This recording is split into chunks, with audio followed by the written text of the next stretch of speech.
Y así lo hizo desde pequeño, lo guardó, lo protegió, ¿ok? Y por eso les digo que no determina. ¿Y quién fue Moisés? Ustedes saben muy bien cómo Dios usó a Moisés. Otro ejemplo, Daniel. Daniel pasó por diferentes gobiernos, uno tras otro. Y a Dios no le importó quién estuviera en eminencia o quien estuviera en presidencia. Siempre halló gracia Daniel delante de estos hombres que estaban en poderío.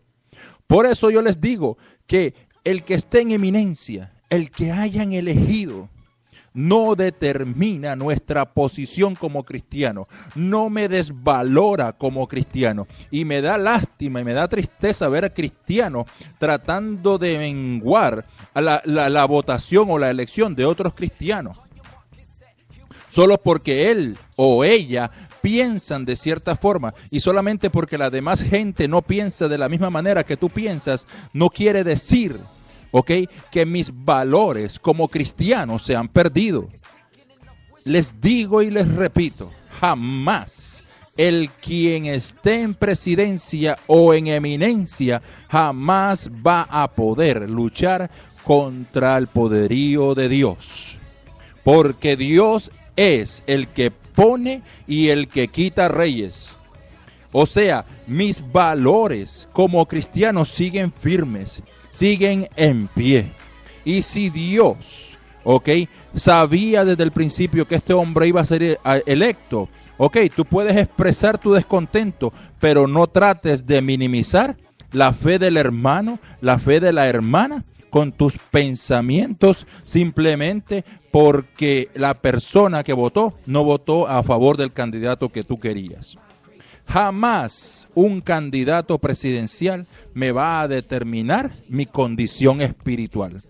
Al contrario, así como Daniel halló gracia delante de los diferentes reyes que pasó por él, así mismo Dios me va a dar gracia delante de quien sea que esté en eminencia.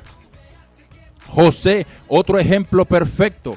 Lo botaron para Egipto. ¿Y qué hizo Dios? Ahí lo levantó y lo hizo crecer y lo hizo y le dio gracia delante del faraón de Egipto en aquel entonces. ¿Y qué hizo José? ¿Qué hizo Dios con José en aquel entonces? Aunque el pueblo estaba pasando por crisis, aún la misma familia que lo rechazó, ¿qué hizo Dios? Usó a aquel cristiano que estaba en medio de Egipto, en medio de los mundanos, porque yo no sé, el cristiano piensa que debe estar siempre encerrado en iglesias cristianas, cuando Dios nos mandó al mundo a predicar el evangelio a los que no lo conocen.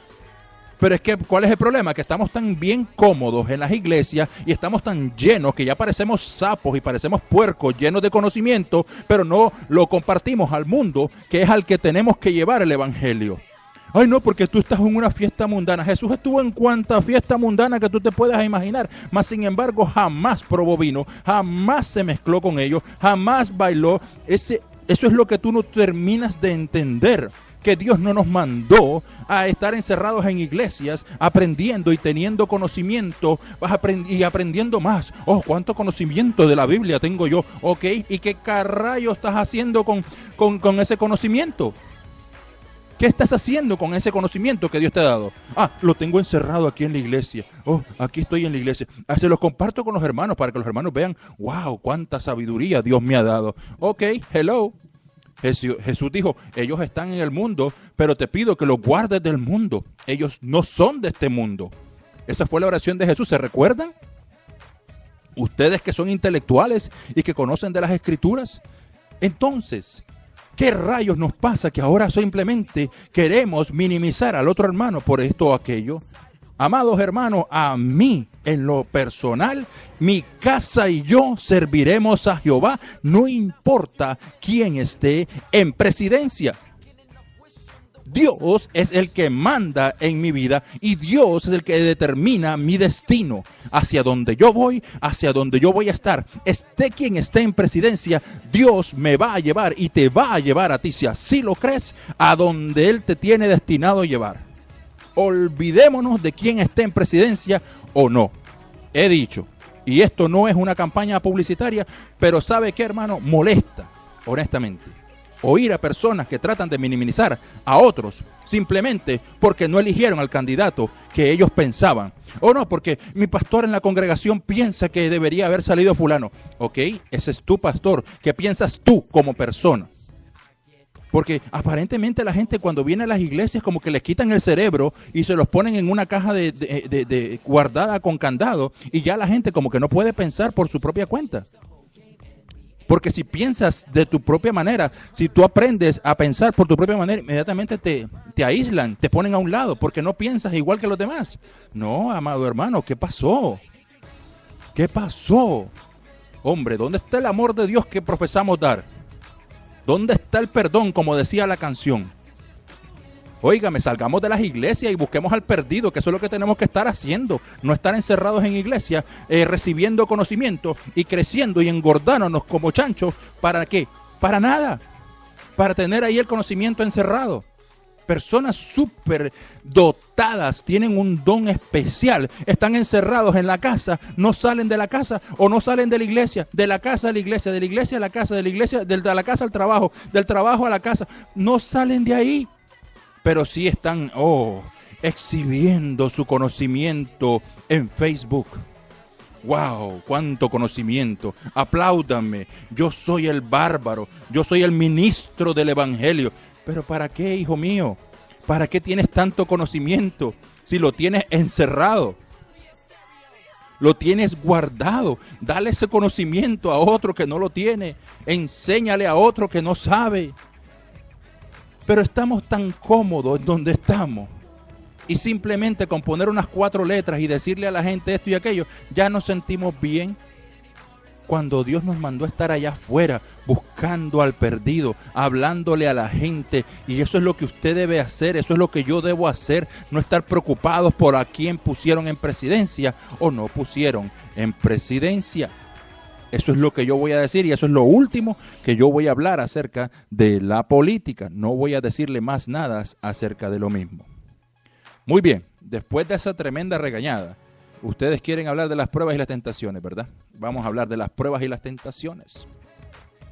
Ya Dios descubrió, ayer vimos en el mensaje de ayer, cómo Dios descubrió que nosotros podemos aguantar el voltaje de Dios en nuestro ser. Ya Dios demostró por medio de Jesucristo que ahora sí podemos nosotros resistir las tentaciones. Y que es de adentro de su espíritu. Aún sin mencionar palabra, como lo fue en el caso de la mujer del flujo de sangre que estaba enferma. Y esta mujer que dijo en su corazón, si tan solo yo toco el borde de su manto, seré sana. Y aún en medio de la multitud, ya ustedes se conocen esta historia, ¿verdad? Y aún en medio de la multitud, dicen las Sagradas Escrituras, que Jesús sintió que alguien le tocó. Porque es de adentro del Espíritu de Dios que habita en ti. Y donde habita el Espíritu de Dios no puede habitar el diablo. No puede haber demonios dentro del cristiano. ¿Qué sucede? Jesús siente que a alguien le tocó. Y los discípulos le dicen, oye, pero maestro, la multitud te aprieta y tú estás diciendo que a alguien te tocó. No fue ese tipo de toque que ustedes están pensando. Alguien me tocó interiormente. Y entonces cuando volteó a ver era la mujer. Y la mujer arriesgándose de que la podían matar, sabiendo que ella no podía estar en medio del pueblo. Y sin embargo, Jesús le dijo a la mujer, tu fe te ha sanado. No fue hasta después que Jesús habló la palabra, después de que ya de su interior había salido poder. ¿Ok? Por eso les digo que Dios comprobó que teniendo el Espíritu Santo dentro de nosotros, nosotros podemos vencer todos los días las pruebas y las tentaciones. Jesús les dijo a los discípulos, váyanse al aposento alto y no salgan de ahí. No salgan del aposento alto hasta que seáis llenos del Espíritu Santo de Dios. Entonces, ¿qué empezó a hacer Jesús? Una labor, un trabajo. Empezó a preparar vasos de barro. Empezó a preparar vasos en los cuales Dios pudiera depositar su espíritu en cada uno de nosotros. Y empezaron los discípulos a ser llenos del Espíritu Santo. Y fíjese la orden de Jesús, amados hermanos. No salgan de ahí hasta que seáis llenos del Espíritu de Dios. ¿Por qué les dijo eso? Porque en el momento, ¿se acuerdan la tentación del diablo con Jesús? Ok, desde el momento que Dios comprobó que esta era la solución, que dijo, vamos a llenar a cada uno de los hombres con nuestro espíritu para que así venzan la prueba, venzan la tentación. Y empezó Dios a repartir de su espíritu en cada uno de nosotros. Y cuando Dios empezó a repartir de su espíritu en cada uno de nosotros, fíjese lo que sucede. Fue entonces que empezaron a hablar del evangelio con denuedo. Fue entonces cuando empezaron a poner las manos sobre los enfermos y sanaban. Fue entonces cuando empezaron a levantar al caído. Fue entonces y solamente entonces cuando el poder de Dios se manifestaba. ¿Por qué? Porque salía de adentro de ellos.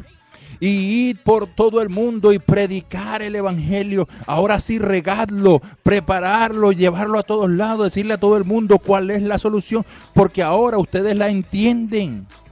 ¿Cuál es? Que su espíritu sea derramado en cada uno de nosotros. Y de esa manera Dios logró entender y saber de que nosotros con su Espíritu Santo podemos vencer las pruebas y las tentaciones que vengan a nuestras vidas. Y con la palabra de Dios que sale llena de su Espíritu, amados hermanos, el diablo no puede hacer nada con aquello. ¿No se acuerdan cuando el diablo se presentó ante Dios y le dijo a Dios, mírate, ¿quién va a tocar a Job si tú tienes una cubierta sobre él? Increíble. ¿Se da cuenta, amados hermanos?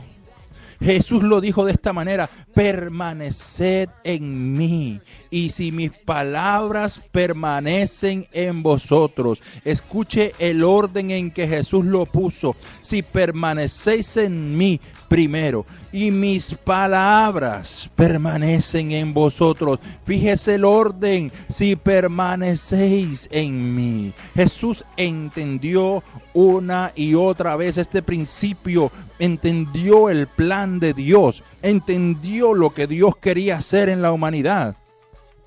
Y por esa razón, una y otra vez les está tratando de explicar esto a los discípulos, pero dice la Biblia que ellos no entendían lo que Jesús les quería comunicar. ¿Por qué? Porque ellos no habían experimentado en carne propia, no habían visto con sus propios ojos lo que Dios estaba tratando de hacer. No fue hasta que fueron llenos del Espíritu Santo allá en el día de Pentecostés que ellos entendieron, es por su Santo Espíritu. Por eso es que usted oye la Biblia que dice, no es con espada ni con ejércitos, mas con su Santo Espíritu. Y aún lo cantamos, pero oye, me estamos cantando de la boca para afuera. Entiéndase y compréndase que cuando usted recibe a Jesús y recibe a Dios como su Salvador personal, inmediatamente hay un poder dentro de usted, hay un dunamis. La Biblia le llama dinamita